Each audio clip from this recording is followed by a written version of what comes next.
We are just one day away from week 3 fantasy football, and there are so many injuries up to this point, specifically at the running back position, and it has shaken everything completely to pieces. So today we need to go through the top 30 running back rankings for week 3 fantasy football. And I will also provide my favorite underdog flex option of the week among running backs that are not on this list, so make sure you watch till the end to catch that guy. I will be up all night making sure this gets out to you guys on time. I am a one-man show over here, so please make sure to go down there, drop a like, and subscribe to the channel to show your support for the channel. It is greatly appreciated. So let's go ahead and get into our first tier of running backs right here. This is obviously a great tier right here, and you got to start out with Christian McCaffrey until otherwise. Until proven otherwise, Christian McCaffrey belongs here at number 1.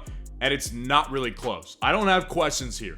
And if you're talking about matchups here, the Giants almost got beat by the Arizona Cardinals last week, and James Conner was pretty good in that game. The Giants defense is bad. He's been a stud the whole time. Christian McCaffrey has the beautiful matchup. There's literally no reason I could think of for him to be outside of the top 1 at this point in time. Something has to happen. Moving on to number 2, Tony Pollard here, taking on the Arizona Cardinals in Arizona this week. This is simply just a great matchup as well. We're talking about Christian McCaffrey. Tony Pollard's got a top tier matchup as well. And really, to me at this point, RB2 is kind of up to a couple of guys. And Tony Pollard is on that list right now. And I love the matchup this week. Obviously, this is a great matchup. Tony Pollard has been outstanding so far in fantasy football. Expect it to continue. 18.8 fantasy points per game, running back 4 in the season.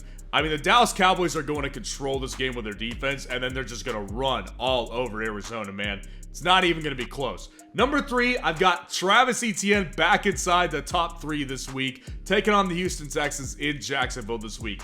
I love the matchup here. And honestly, I understand. Last week was a down game for Travis Etienne, especially coming off that week 1 game that he had where he was absolutely outstanding against the Indianapolis Colts. Well, this is a good story for him because he's got the Houston Texans, who have just not really been involved much in any game they played this season. This doesn't worry me at all, what he did last week. Kansas City's defense is tougher than a lot of people think. This is not the case with Houston. Houston is getting there on defense, but they're not there yet, and it's not going to be enough to stop Travis Etienne. The dude's been really good still. He still is the running back 20 on the year just because of that down week. I have full confidence in Travis Etienne inside of tier 1. Rounding out tier 1, Bijan Robinson taking on the Detroit Lions in Detroit this week. Now, the thing I love about Bijan is, honestly, I feel like this offense and their running back workloads will be pretty consistently divided up throughout the rest of the season. We've talked about it over the past several weeks.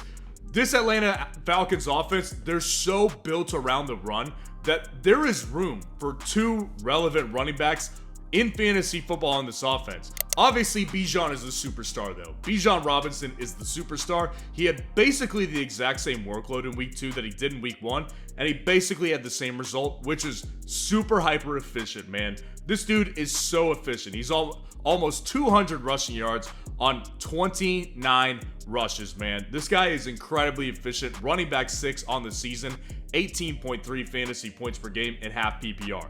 Like I said, offense is perfect here for the run.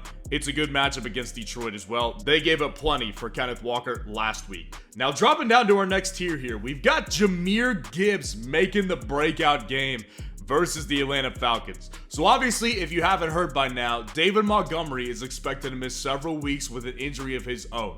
So he's going to take some time to recover here. And a lot of people along the week have kind of asked me, do you think that we should be picking up a Detroit running back, the second Detroit running back behind Gibbs?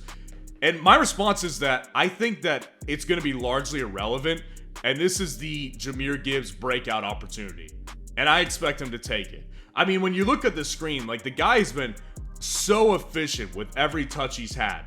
Over 100 yards combined on 25 touches. This guy is so efficient with the work that he gets. He's on a great offense, behind a great offensive line, taking on the Atlanta Falcons at home in Detroit, coming off a loss.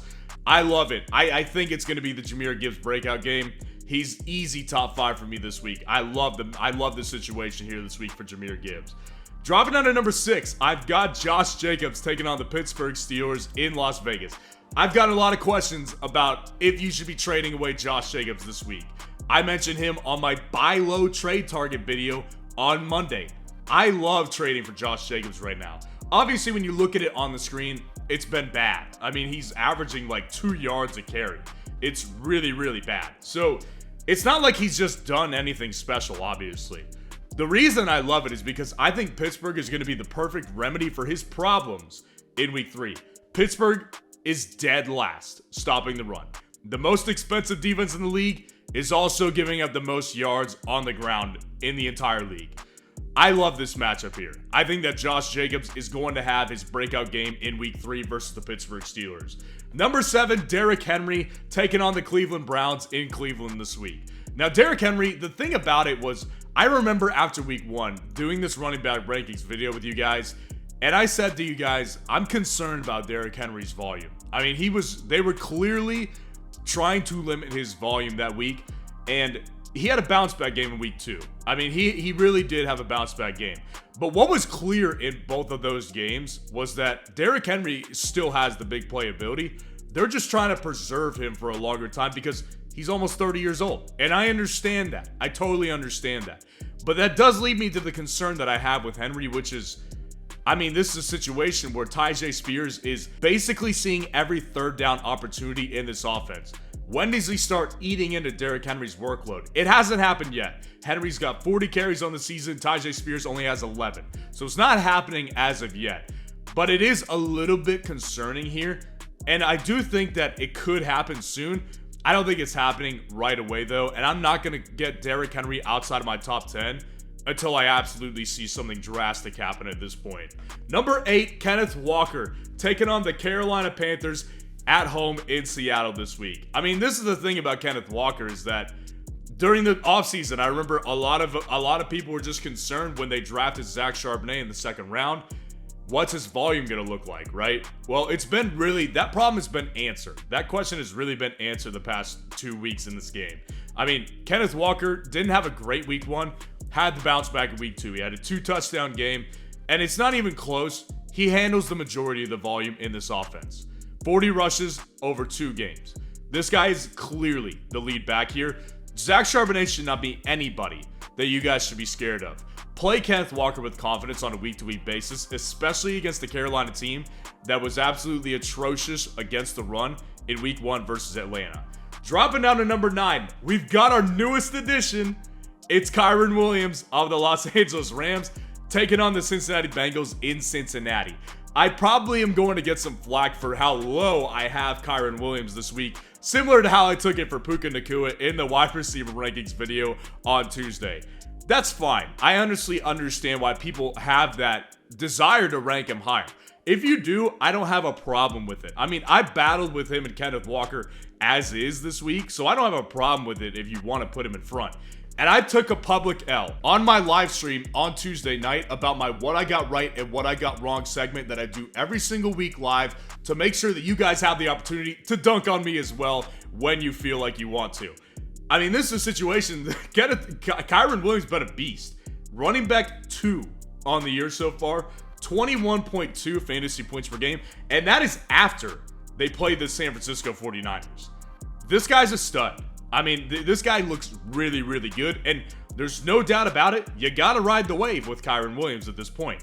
He may fall at some point, and that's kind of what I expect to happen, but I don't know if it's going to be against the Cincinnati Bengals, especially on a team where Joe Burrow might not even be playing in this game, and that's the case, this team morale is going to be very low. Ride the wave with Kyren Williams right now, man. Number 10, Ramondre Stevenson taking on the New York Jets in New York this week. So I think that Ramondre Stevenson's thing this year is that he's going to be just very consistent volume-wise. He had 18 touches in both week 1 and week 2. Ramondre Stevenson is clearly the main back in this offense. I know that Zeke gave the people the spooks earlier in the offseason when they signed him, but the reality here is that Ramondre Stevenson is just a better player at this point, and the Patriots know it, and that's why they're using him as their running back 1. And Ramondre Stevenson's passing volume is always going to be there as well. He's a good pass-catching running back. So, honestly, based on matchup alone, I really wasn't planning on having him this high, but like we discussed at the beginning of the video, all of these running back injuries have completely shaken things up to the point where a guy like Ramondre Stevenson is going to have to be in my top 10 right now. I mean, that's just the reality here with Ramondre Stevenson. Dropping down to our next tier here, we've got a potential Saquon Barkley sighting at number 11 here against the San Francisco 49ers on Thursday night in San Francisco. And of course, this is completely dependent on if he plays. He suffered an ankle injury in that week 2 win versus the Arizona Cardinals on Sunday.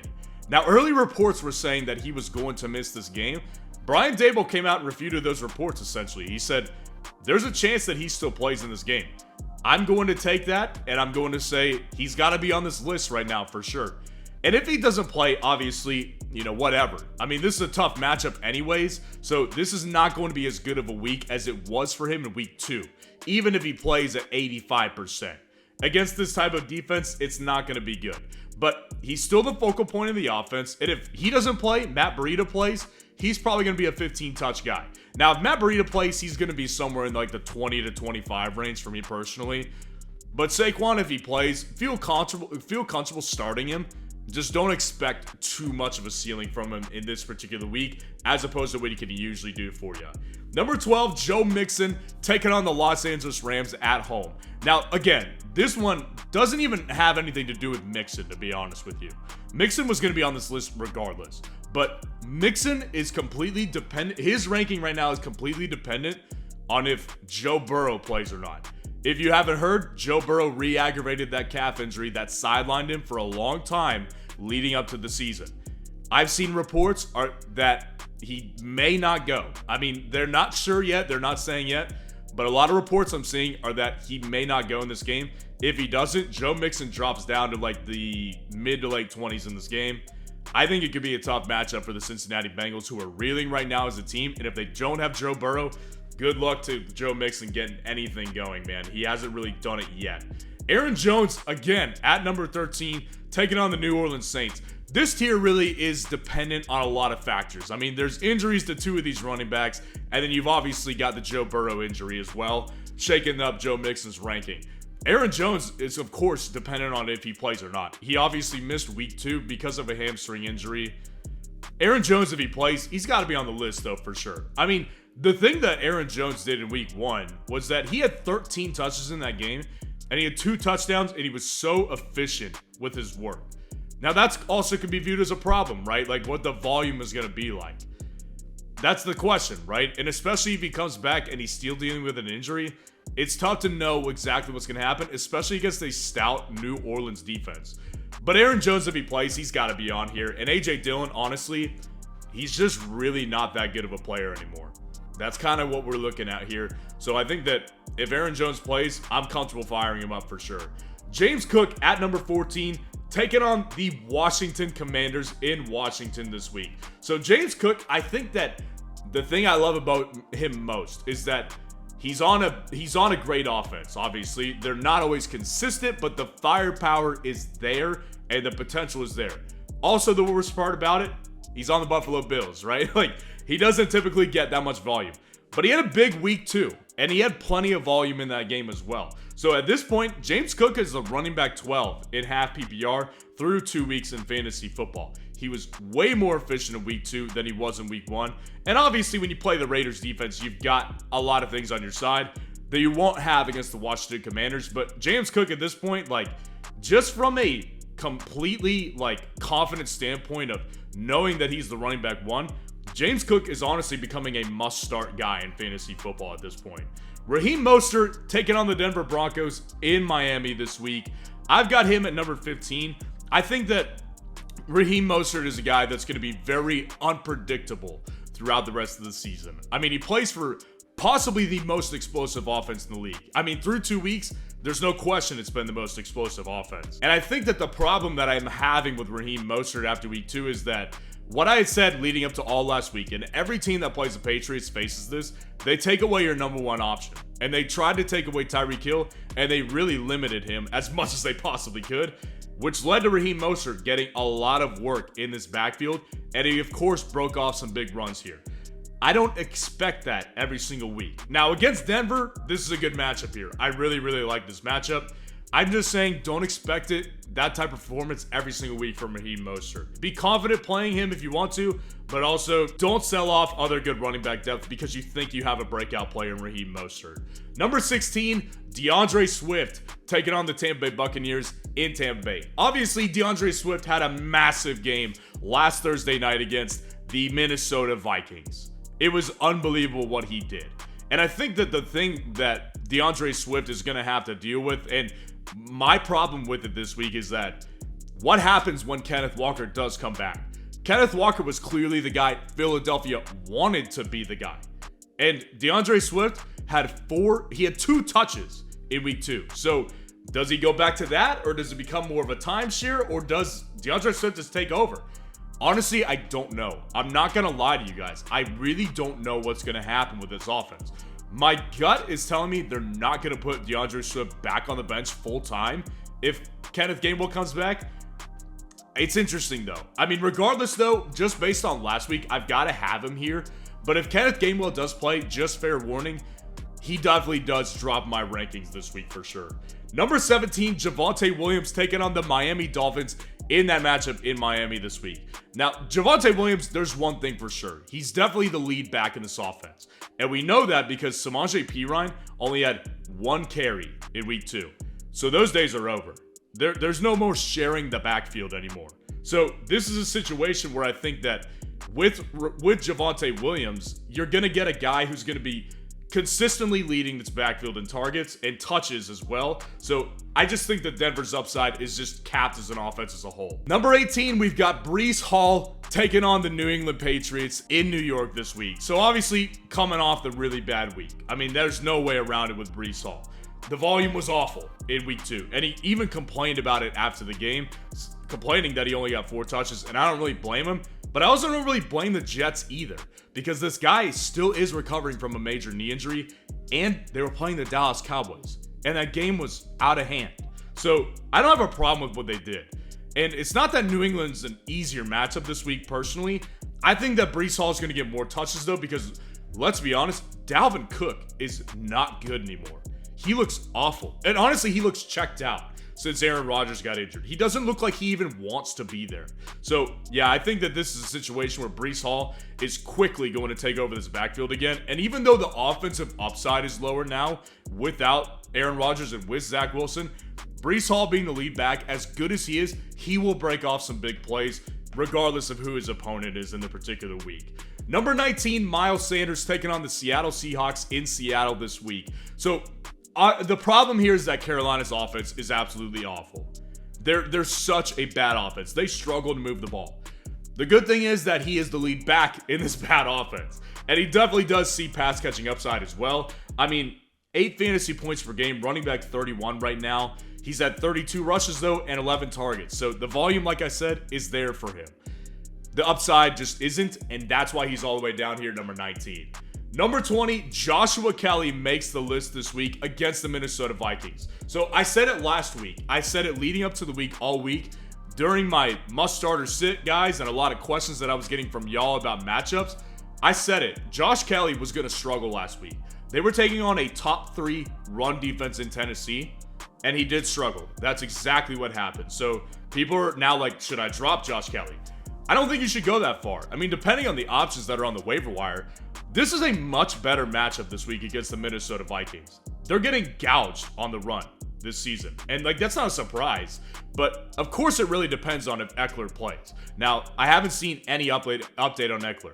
Head coach Brandon Staley basically told the media to, go screw off. He didn't give him an update. So yeah, we don't have an update on if Eckler's going to play or not. But if Josh Kelly plays, I'm actually very confident starting him this week, because the offensive matchup here against the Minnesota Vikings, it's just simply a very, very good one to go with. Number 21, Rachaad White makes the list, and he's rising up the rankings this week against the Philadelphia Eagles. Right or wrong, I guess, right? Like, Philadelphia is going to be a very tough matchup for Rachaad White this week. But the dude played a really good game against the Chicago Bears. Again, let's make the distinction here. Chicago Bears defense, Philadelphia Eagles defense. Like, it's not close.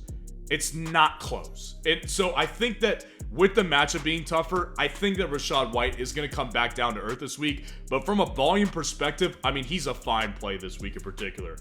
Moving on to number 22, Brian Robinson taking on the Buffalo Bills in Washington this week. So Brian Robinson is a guy that I might have to apologize on as well. I mean, this guy clearly showed tons of upside last week. He was outstanding last week in fantasy football terms. But again, remember who the matchup was here. They were playing the Denver Broncos defense, who, by the way, they are not good at all. And I was really wrong about their defense too.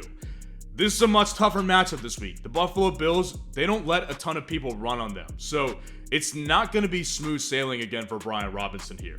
He's very inefficient, very similar to Rachaad White in a lot of aspects, especially with the fact that I think they're both coming down to earth back again in week 3 fantasy football.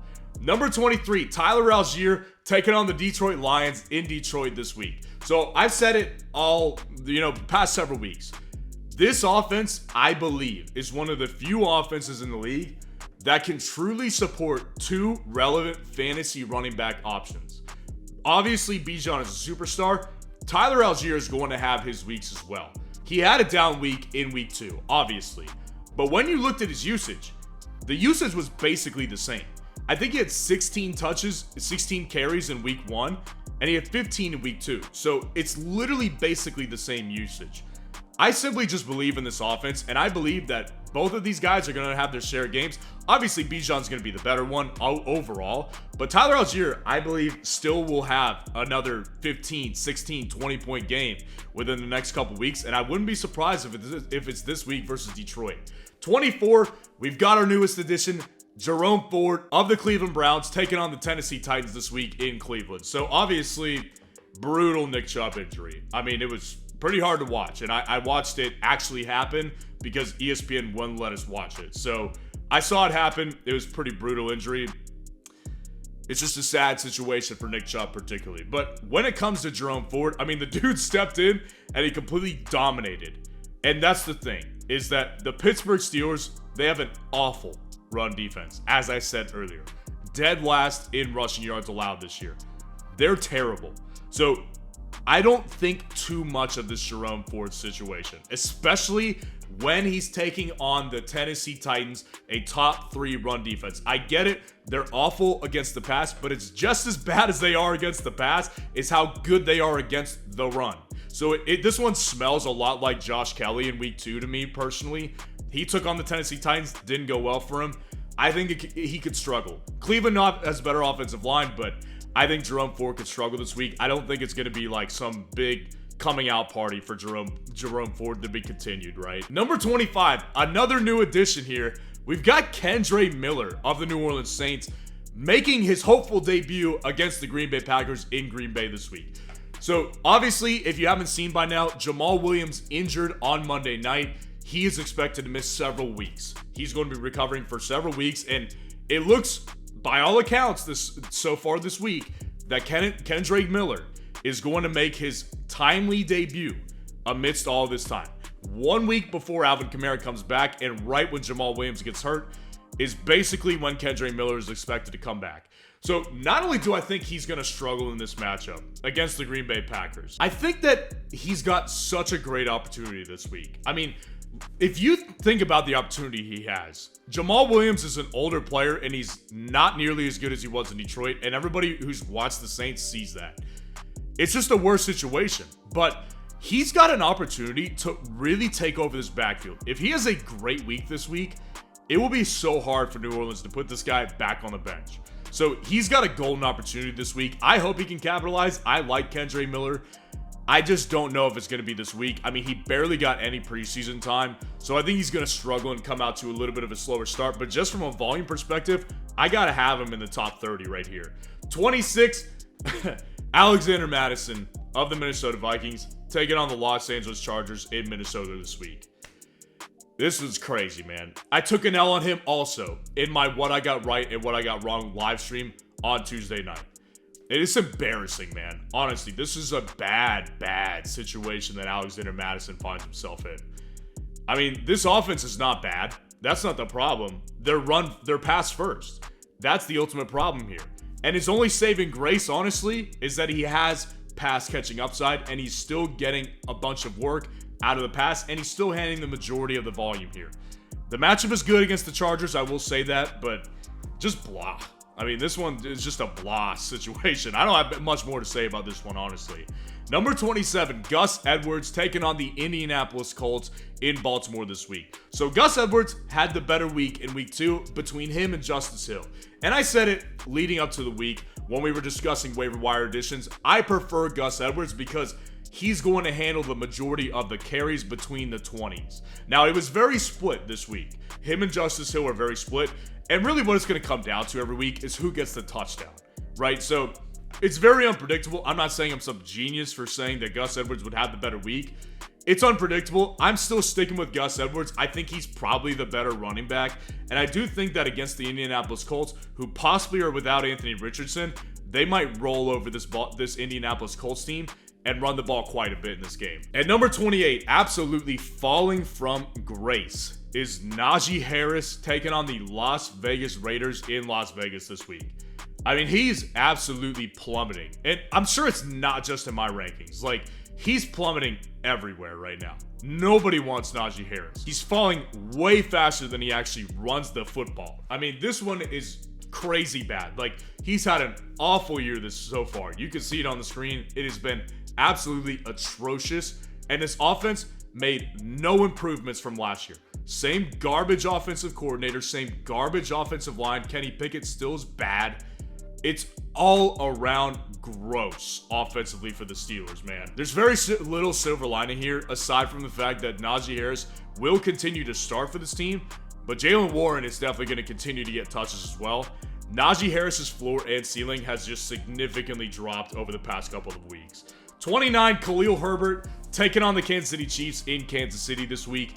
This is also a worrisome offense. I mean, we're getting down to the top 30 running backs, and it's like, down this far, you're going to have a lot of problems. I mean, there's no clean guy this late in this situation. And Kansas City's defense is also tough. I mean, Kansas City's defense is no easy out, and they're a lot tougher than they had been in previous years. But he still is the lead back. And even though there is a guy on that offense, Roschon Johnson, who is interesting, Khalil Herbert still does lead this backfield, and it is important to note that. Number 30, rounding out the top 30, I've got Zach Moss taking on the Baltimore Ravens in Baltimore this week. So, obviously, he was the waiver wire wonder in week 2. I mean, if you didn't already have Kyron Williams, I guess. Like, Zach Moss was ridiculously good in week 2, and it was a fun matchup against the Houston Texans. Again, understanding matchups are important here. This is not the same matchup. The fun is over against the Baltimore Ravens. They are a very, very good run defense. I think Zach Moss is going to struggle a lot, especially without probably Anthony Richardson in this game. The ceiling just is not going to be as high this week for sure. And as promised, my underdog running back flex start of the week that was not on this list, it's going to be Roschon Johnson of the Chicago Bears taking on the Kansas City Chiefs this week. So I mentioned him literally just a couple minutes ago. Roschon Johnson is very interesting to me this week. So obviously, like I said, Khalil Herbert still leads the backfield as far as carries go.